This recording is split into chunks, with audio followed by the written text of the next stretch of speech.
Right, click the links to join our channel here over at SubScribeStar.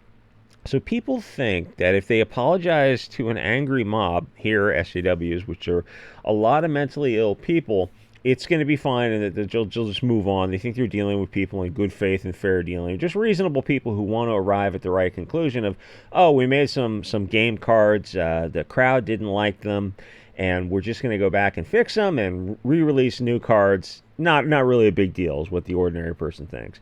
But to someone who needs the virtue signal, everything has to be a big deal, and it will never be enough. And you need to, yikes, my guy, do the work. And it's like, we're just trying to sell a board game. Apparently some card was a little bit of a faux pas. It's just quick fix. It doesn't really have to be a big deal.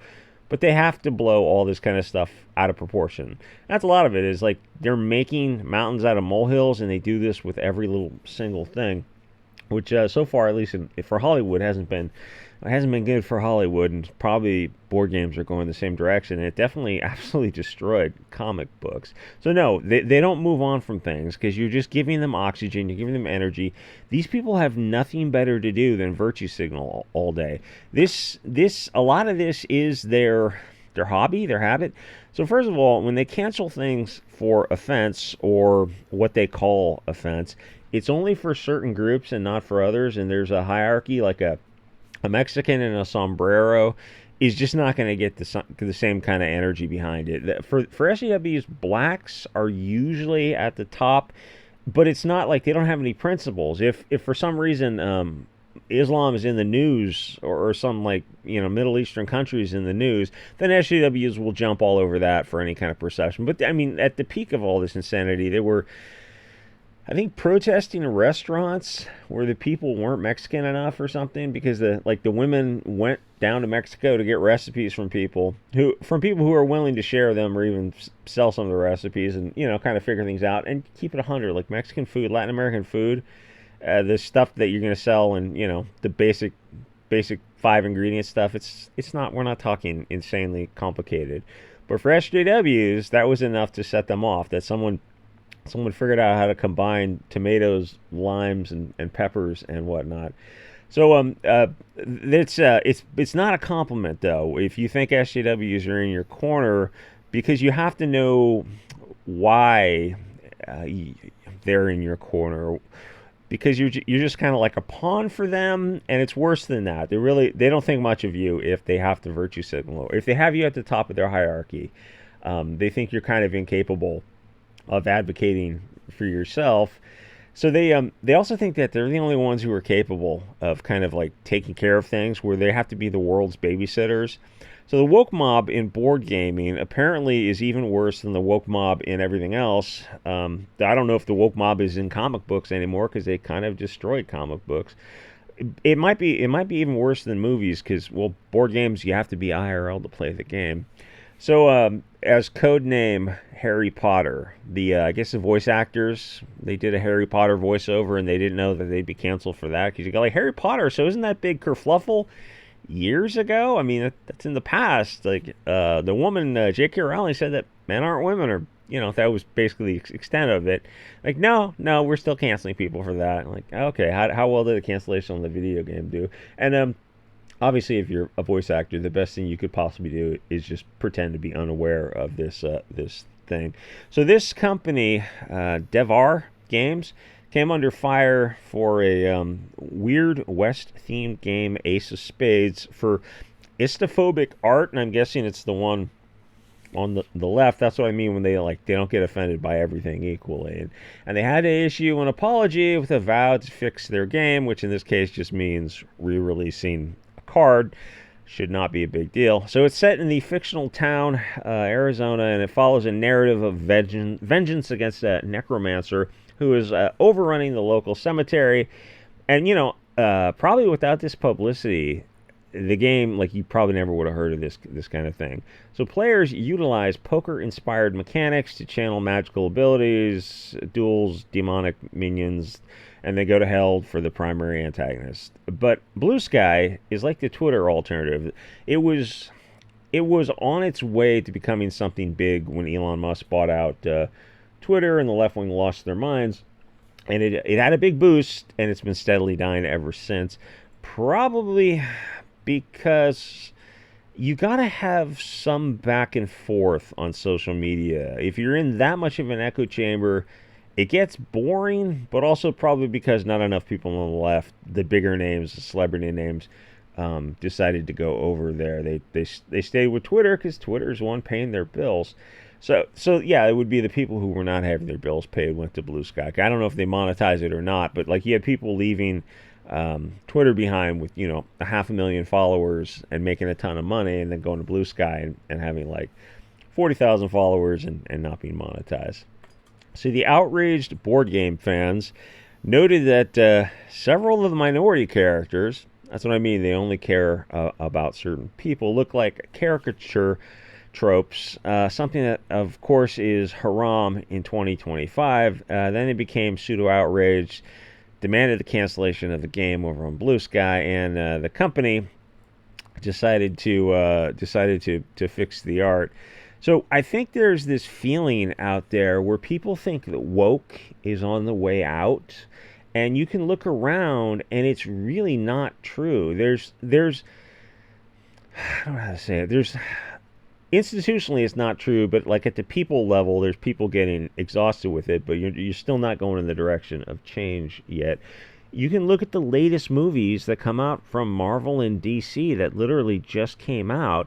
There's still money-losing woke garbage, and you still have left-wing outrage mobs like the ones that are canceling a board game for drawings of what looks like a zombie slave here. And there are different aspects to cancellations like this, because you have a left-wing game company canceled by an ugly mob of kids on Twitter.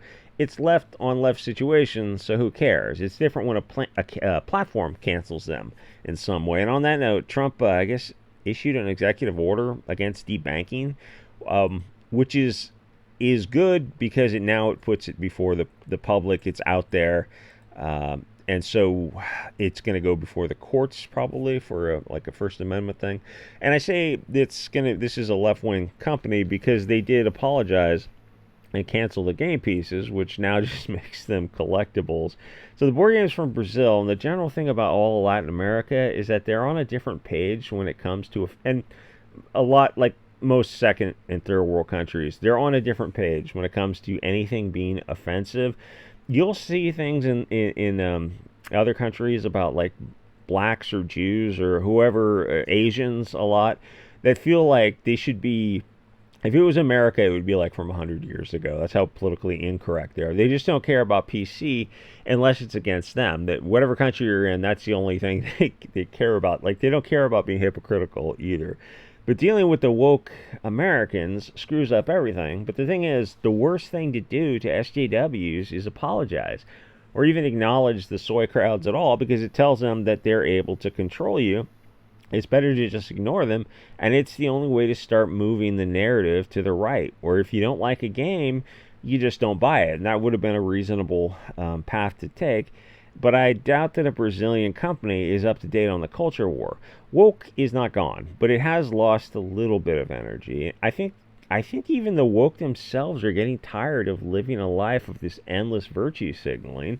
And the thing with peak wokeness is like over 10 years ago now, when these mostly women were in their teenagers. Well, they're getting older now, so they might be like getting married and having kids and kind of like just not have the time to virtue signal about all this stupid things they thought they cared about when they were in high school. But we're not seeing an institutional level change where you get non-woke movies. The only things that slip in the cracks have to be kind of small enough to fit under the radar. Some crowd-funded comic books, things at like the Indiegogo type of level. But the other thing about changing something for the woke mob is they weren't your audience. They weren't going to buy this in the first place. And when you change it, they're still not going to buy it. And the evidence of that, what an audacious statement, is movies and comic books, where everything they say they want is found in these movies and comic books, all these far left-wing themes. And what was the last? Superman, I think, is doing well. But whatever the Marvel one that just came out, the past several Marvel movies are not doing well. Even though if you take something and you start changing it for them, well, like you're making it for them to buy, but they won't, because by that time they'll have moved on to something else. I mean, they're like parasites that way. And by making it gayer or more colored or less offensive, well, you've lost your original audience who wanted something a little bit raw and spicy. SJWs think things like board games and movies and video games belong to them, and it's not enough for them to just not buy a board game. They have to, and it's not enough for them to like even complain about it online. They don't want anyone to have access to it. So they ramp up a cancellation campaign to endlessly harass these people and anyone that's involved with them. Comics are the best example because they're what the left would consider perfect, or at least they used to be. I haven't checked in on them a few months, and they're just not buying these comics. I think the High Republic was a comic, and I guess it was also a series of comics, and also on Disney Plus. I guess they finally canceled it, which means they probably canceled the comics as well. And they were like cliche, stupid, and woke. So in this game, the people made the game that they want to make, and the characters made sense for the time period. But now they have to change it to make something that isn't going to make as much sense because the soy kids don't want to see some zombie slaves or the overseer, some kind of like Southern stereotype. For some reason that triggers them. I'm not sure why, since most ethnicities have been slaves at one time in history. They should make a game about the Barbary slave trade. Isn't that the Marine Corps song? Or in their world, even when they make something like the Woman King, they have to literally lie about the history of the Dahomey tribe, because the reality of blacks enslaving blacks, it simply doesn't fit in their worldview. So they have to just lie instead, and then these movies come out and they bomb. But keep in mind, for the Woman King, that movie is still out there. That piece of propaganda. It's obvious propaganda, but it's not like they burned all the copies. Some idiot kid are gonna go watch that movie and they think, oh well, it's got to be based in reality, right? I mean, they use the exact same name of the tribe in the French and the English. It's called the Dahomey tribe. They couldn't just turn it 180 degrees and lie. I mean, that would be insane. No, that's actually what they did. I know it sounds crazy. It sounds absolutely like nightmare fever nightmare, but that's what they did with the story of the Woman King, and it's its own interesting story. And you go, oh, how would you do it? I just tell the honest story. Be like, yeah, we took slaves and we kicked ass and we slaughtered people left and right, because that's what everyone did at the time. There's nothing to be ashamed of about that kind of stuff. It's like, that's history. Those are the rules of the game. And it's the same with colonization, whether it's Islamic colonization, which is actually number one in terms of body count, or any other group. It's like people always talk about the Europeans, and you go, like some African tribe, Maasai versus the Esai or something. It's like, they did this exact same thing, just at a smaller scale, not with all the tech, but it's like it's the exact same thing because it happened all over the world. But they don't like to look at that kind of stuff. And like, there's probably a lot of great stories that could be told in the African setting, 500 years ago, or the New World setting. I know Mel Gibson did that one movie. There's a ton of these, like a movie about the Aztecs would be absolutely friggin' fantastic. It's just not going to get made. They'll do a movie about when the Spanish or the Portuguese come or something like that, and they have to make them the bad guys. They're not going to tell the Mel Gibson movie was. It's been a long time since I saw it, but I think it was just this tribe. They were like chasing after this other guy. Anyway, so they're gonna think that the Dahomey tribe is like real or something. It's like, hey, it's the Star Wars guy, John Boyega, who's bravely fighting the French who are trying to force him to stop taking slaves. The left has a hard time with reality. Now, the other thing is, board games are a lower budget area where independent creators can get started making something at home, and crowdfunding, like a Comicsgate model, which is such an amazing model where you can write a comic book and you can get it crowdfunded. Mainly because the mainstream is so bad, which it seems like maybe board games are going the same way. And that kind of seems to be the future of entertainment, because everything really sucks.